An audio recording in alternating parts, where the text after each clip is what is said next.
Brad, thank you very much for joining us. Whereabouts in the world are you joining us from? Thanks for having me on the show. I'm joining from Andorra at the moment. That's where I live during the season. So, just got over about 10 minutes ago. So I quickly jumped in the shower and just made it in time. Just for us on OMG MotoGP, showered and ready. Sorry for missing out yesterday. Now then, Andorra, is there room for all you motorbike racers on Andorra anymore? To be honest, it's really cool to have the entire paddock is here pretty much. There's a whole lot of guys from, Dakar, motocross, enduro, rally car, like there's people from all sorts of different sports. And it's really so cool because you have so many like-minded people around. So it's always people to train with, and it's a lot of fun. Wasn't something that I was even going to go to in this conversation, but seeing that that's where you are, let's talk about early life. I mean, obviously, you're in Andorra now, you're training with the top-level sportsmen and all the rest of it, but how did it all start back in South Africa, if I can go back to it? I mean, for me, a country that's full of great motorcycle racers, some very well-known, some not so well-known, but for you, how did it kick off? Well, for me, racing in South Africa actually all started because of my brother. He wanted to race karting, but he wanted to do karting. And I actually wanted to race motocross. So my dad bought me a motocross bike and my brother got a go-kart. And the first thing we did was we went to go ride, try out Darren's go-kart. Then I ended up getting one too. And we started racing that in our South African series. I ended up doing a good 4 or 5 years in karting before I raced bikes full time. But we always used to switch in between, and just decided I liked bikes better by the time I got to about 12 years old. And that's pretty much where we've been ever since. Sounds like you've done a bit of prep, really. MotoGP world champion and then moving into Formula One. But that would be super cool for sure. But I still drive go-karts now and then for fun, but definitely not at the level I am on a motorbike.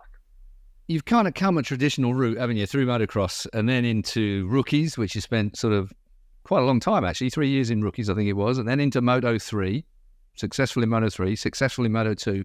But you seem to have found a real home in MotoGP. It seems to, the evolution of Brad Binder has been in parallel, really, with a MotoGP bike. It seems to work for you. Look, I mean, it all started for me in Red Bull MotoGP Rookies Cup. Did the 3 years there. After that, I managed to get a ride in Moto 3. So, that's pretty much where it all began. Started to find my way there in the smaller classes. And, I must say, I'm really enjoying MotoGP a whole lot more than the previous two classes. But, I'm enjoying what I'm doing. I love my team. I have the most incredible team around me. The bike's working really well. It seems to get better every year. I feel like I'm improving myself every year too. So I feel like there's still a long way to go. I feel like we haven't seen our best yet, and I'm looking forward to seeing hopefully what we can manage now in 2024. You jumped forward a bit for me there, but I'm going to stick with it because last year in testing, right at the beginning of the year, everybody went, oh, KTM, they're all at sea, it's not working, the testing looked terrible, it didn't come out very well at all, times weren't good, everybody, I don't know whether anyone was unhappy back at, but we didn't know what was going on in the media. And we're quite often fooled by test programs and what you guys are trying to achieve in the early part of the season. And then all of a sudden, bang, KTM are straight back on it. What was all that about? What was going on at the beginning of last year? Well, the beginning of last year for us was really tricky, to be honest, purely because 2022 our bike was very stable. We barely changed anything. There wasn't really any updates or anything that came during the season. But the second we got to the 23, we got a brand new bike, new aero, little bit different engine. Everything was so new and so different. And the setup we started using was on another planet compared to what we're used to. So it took so much time to really settle in, figure out all these things, and really start to take advantage of the new package. And I think the first time we really saw that it was competitive was Jack in Portimao. The first race already, it was super fast. And that gave us a lot of confidence, because for sure, leaving that test, we were still very unsure of where we were. And all of a sudden, we made a good step. Just before the first race, they brought us a small update. And all of a sudden, we had, our biggest negative was a lot less. So it made our life a lot better. And all of a sudden, we were on pace. There's a lot of so-called know-it-alls that lost a lot of money betting away from KTM last year, because you guys came good very, very quickly, that's for sure. What about this year then? How did let's talk about testing so far this year. Are you where you want to be this year? You weren't last year. Are you where you want to be? Is it a good? Have you got a good default package that's ready to go in 24? Well, for me, the thing that's so crazy is the step that my guys have made is great. Honestly, it's the first time I walked away from a test since I've been in MotoGP, really knowing that we've improved every area a little bit. Like the bike stops a bit better, it accelerates better, tiny bit more grip. The bike engine seems a little bit better, but clearly everyone's made a step. So, it's like we were a little bit, maybe half a step from where we needed to be. And it looks like we've kind of stayed where we were almost, and everything's just shifted. But honestly, we weren't bad at all. Qatar and Sepang are probably our two worst tracks for KTM. And we weren't bad.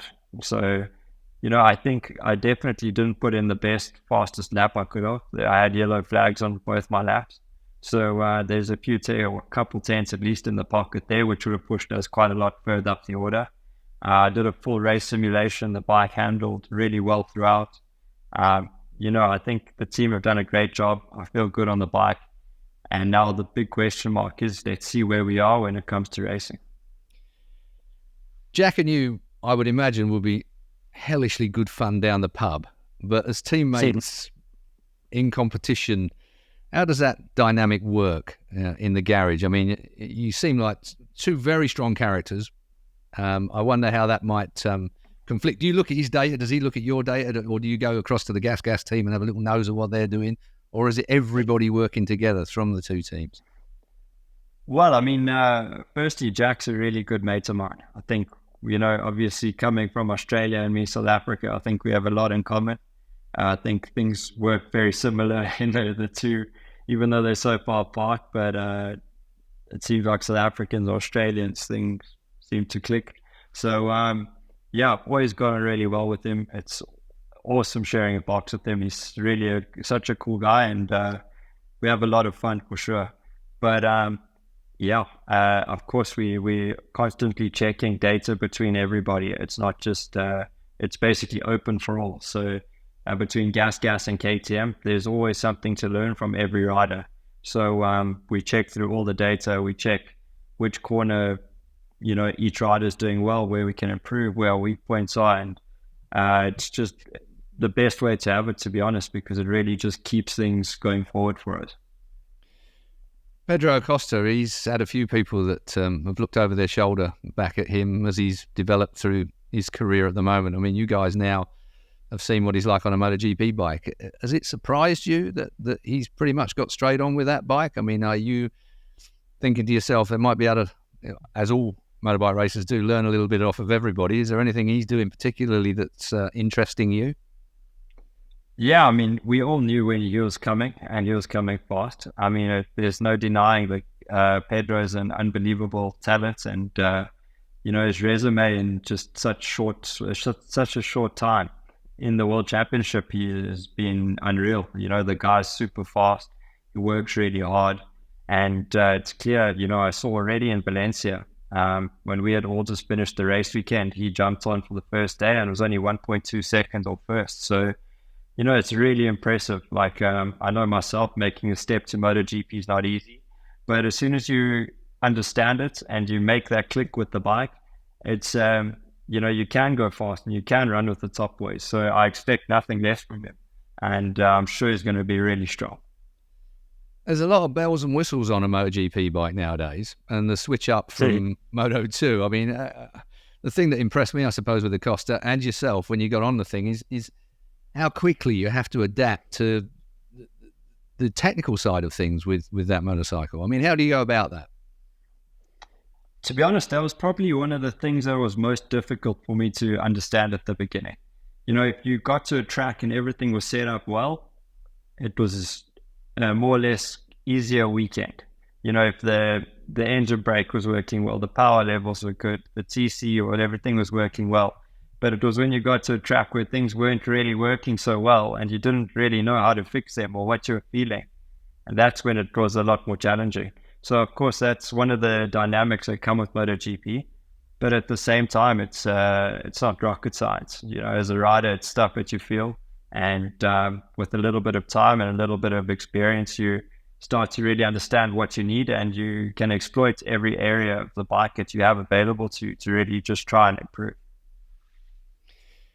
Obviously, crew chief, team have a lot to do with deciphering a rider's way of relaying each and everything that you want or expect from the bike. I mean, how does that work nowadays? Is it layers of technical, or are you still relying on one crew chief to try and work out the situation that you want at each track?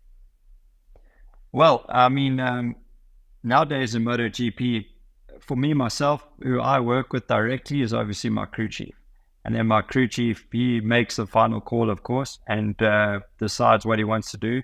But there's so many different areas that we have, people that are the best in this area, that area, and the next. So there's a meeting every night where, all the guys get together, all the crew chiefs, all of like the guys that do the electronics, the engine guys, the suspension guys, they're all in the same meeting, and they all just go over the day and what worked for one guy, what worked for the other. And the way they have it is, I think it's such a massive group effort nowadays to try and get fast. And it's incredible to see how everybody really just has elevated things to the next level. You seem to me to be able to make a bike work late on in a race. Obviously, that's going to have something to do with the way you've set the bike up as well, but your riding style, even how do you manage to make it look so aggressive and yet obviously smooth enough to keep tyres and the like, keep them in? I mean, is this something that you set the bike up towards, or is that all down to you? I mean, do you like a lot of electronics, or are you the kind of guy that likes to have it so that you can use your right hand a bit more? Well, I think it's really changed, to be honest, over the years.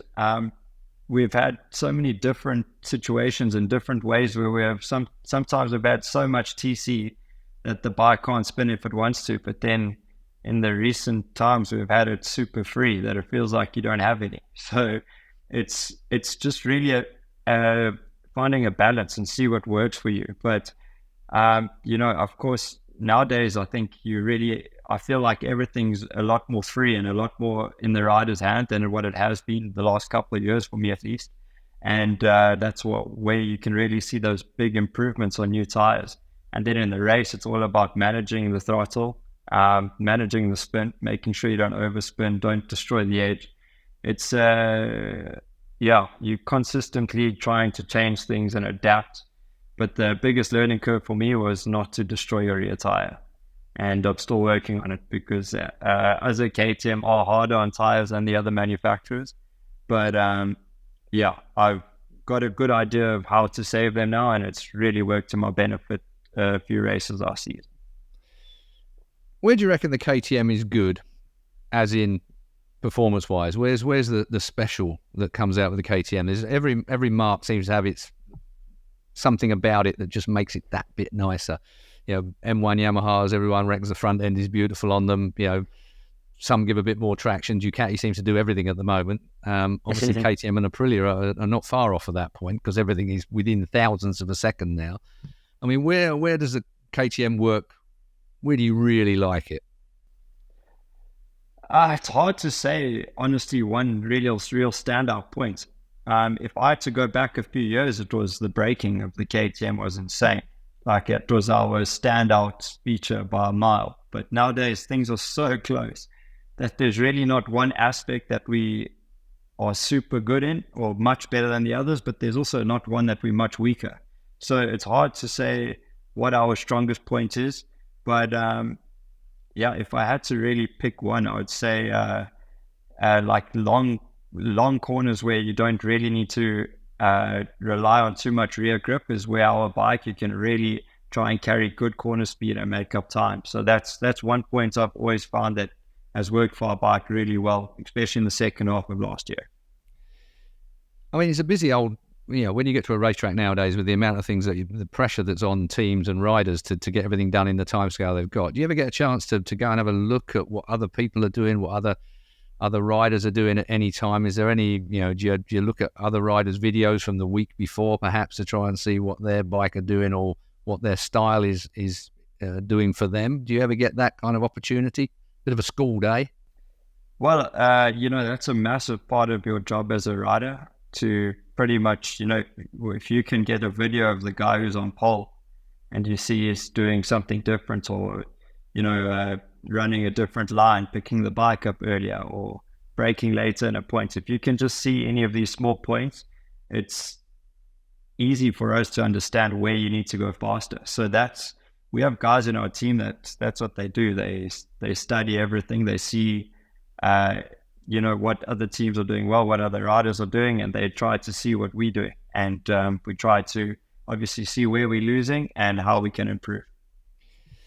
KTM, for me, has always seemed to be bordering on harsh when it comes to the tolerance of somebody not performing quite right. I'm going back perhaps to the Zarco situation back in the day when he basically decided to walk away in 2019, and KTM weren't too slow in opening the door for and letting him go. I mean, is it what kind of environment is it in KTM? I mean, is it one that really demands performance from every single one of you and their test riders? You haven't got bad test riders, by the way, either, have you? They've been pretty damn fast. It's clear we have the fastest test riders in the paddock. I have no doubt about that with Danny and Paul. I mean, both of them could be on the podium of any MotoGP weekend. So it's crazy to have guys like that are testing the bike, and everything you get has already been improved by them. So that's always great. But I mean, of course, KTM are a massive company. They put massive amounts of effort into their MotoGP program, and they're there to win. They want to win. And, I think they expect the same from us. They really look after us in the way that all of our training is really monitored well. Our fitness, make sure everything's done properly. Our nutrition's done well. We have, a physio that travels with us just to make sure we get everything good and we don't have any issues. So they put in such massive effort, and they expect the same from the riders. So, of course they want happy people, and everybody there needs to have the same mindset going forward. As a South African, I would guess a very proud South African, are you a little bit nerdy? Do you look back at some of the guys that have come before you? Yeah, I'm talking about Redmond back in the black and white days, and Ballington obviously later on, and even the Petersons. I mean, I go back quite a long way to South African races. Russell Wood, I remember there's a fellow called Russell Wood that was really quick back in the day as well in national series there. I mean, are you really proud to be flying the flag? Is that side of things important to you? It really is. I'm an incredibly proud South African. There's no place in the world to me like South Africa. For me, it's not just the place that I call home, but just the people there and the way things work I just really love it, of course.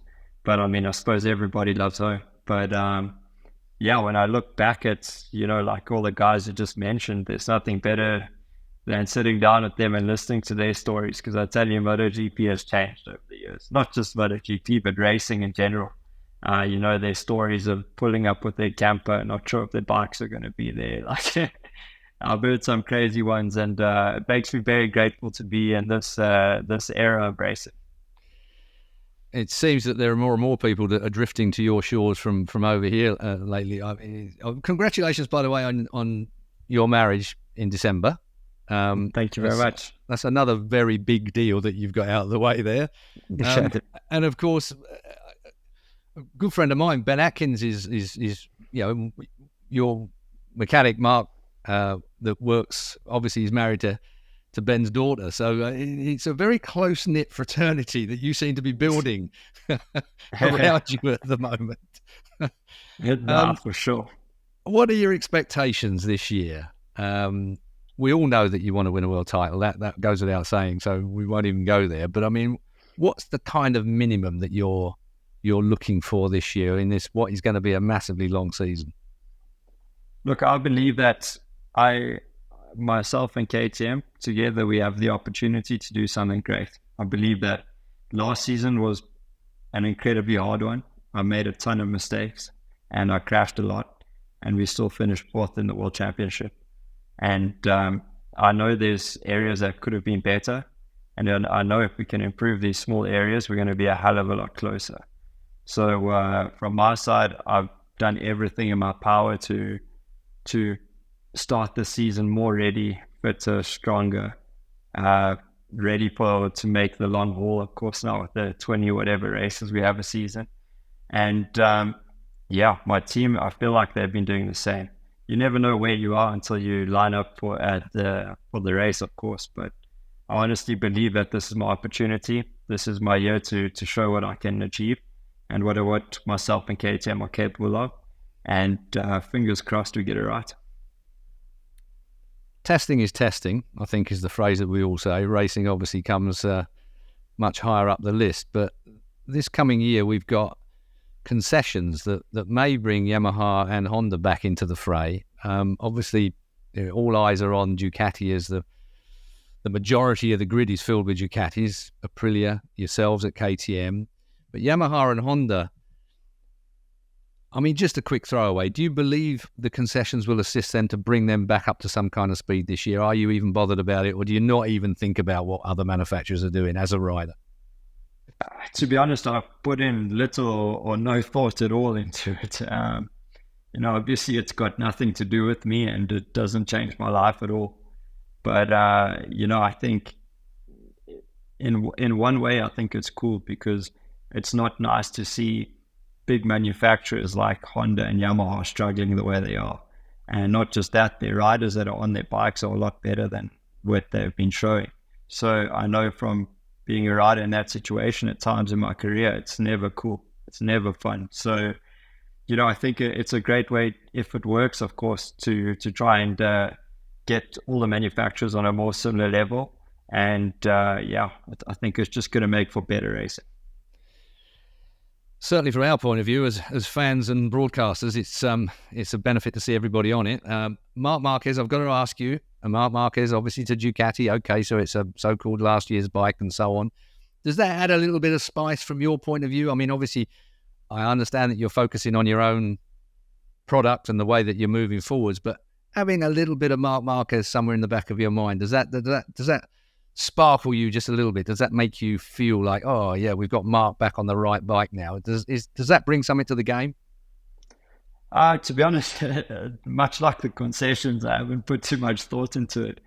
But to me, it's really cool. I think, Marc has had a rough couple seasons for sure. And for him to have an opportunity on one of the Ducatis, which is clearly they're all super strong, I think is going to be great for him. I think it's going to be good for him as a rider and good for the sport in general because he has such a massive following and people want to see Marc do really well again. Infrastructure-wise, as far as your family's concerned, I mean, like Jack Miller, his mum and dad go to Grand Prix, your mum and dad go to Grand Prix sometimes. In fact, I think I met them in Austria. I was with a fellow called Julian Ryder, a commentator that I was working with back in the day.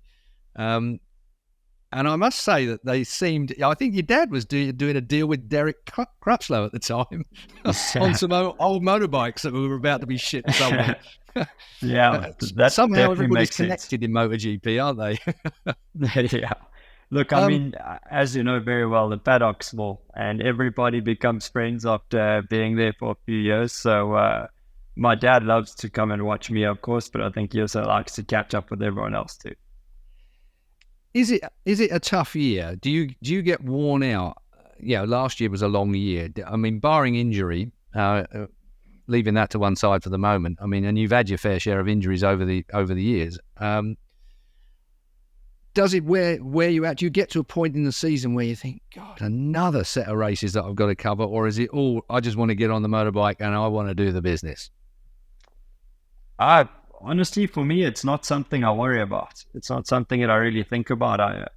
For me, I live in Europe, well now in Andorra, to come away from home for an entire year to come and race motorbikes. And that's what I want to do. And that's what I have been doing since I was 12 years old, pretty much living in Europe. So, for me, the more you race, the better. But of course, for the people that go home every weekend, it's maybe a different story. But I really enjoy it. I love racing. I'm not much of a tester, to be honest. I'm not much of a guy that likes practices or qualifyings. But when you get into the thick of it in racing, that's what I love and that's what I enjoy. So for me, the more racing, the better.